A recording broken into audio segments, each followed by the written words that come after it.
The Tech Arbiter with the basics of Photoshop elements. Putting your face on the Hulk. Part 7.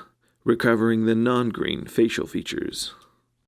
So in the next step, we're going to be considering the fact that the Hulk's hair and his eyes are a natural color, even though his skin is a green tone. And to do this, we're going to be removing the color shift from the hair and from the eyes to bring it back to reality.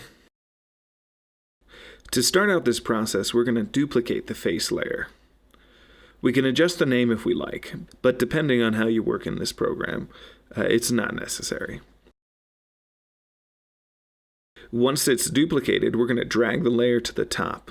As you can see, the face color has gone back to its original, and the color of the Hulk has changed dramatically.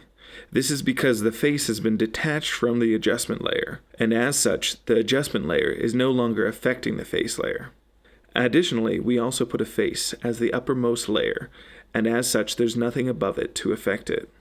So when we reattach the adjustment layer to the face layer, nothing will happen. Before we reattach the face layer to the adjustment layer, we're going to make another duplicate of it, specifically so that we can go back if we make a mistake. Be sure to use the eye icon on the layer to turn it off. In order to reattach the adjustment layer, we're going to double-click on it, and then when the dialog box appears, we're going to click on the button in the bottom left corner.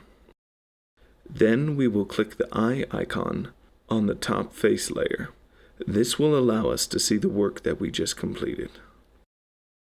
Next, so it doesn't cause any trouble later, we're going to use the eraser tool to remove the glowing edge of the hair.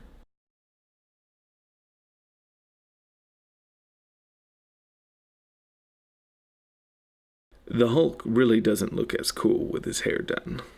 Now clicking on the eye icon on the top face layer, we're going to re-engage it so we can start making edits to it.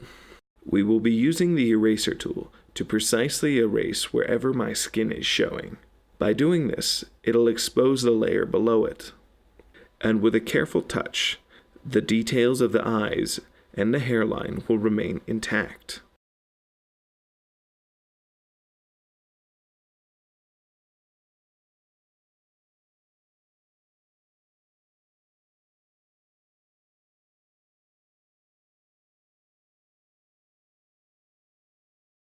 At this point, we've gotten all the gross details and a lot of the finer details. But before we go on, I think I'm going to save a new version. Let's try and tighten up those edges around all the parts that we're trying to keep exposed. We need to pull some green detail into the lips, as well as the skin below the hair. To do this, we're going to drop the opacity on the eraser, and this will allow a certain amount to get through. Let's drop in another save as and get on to the next step.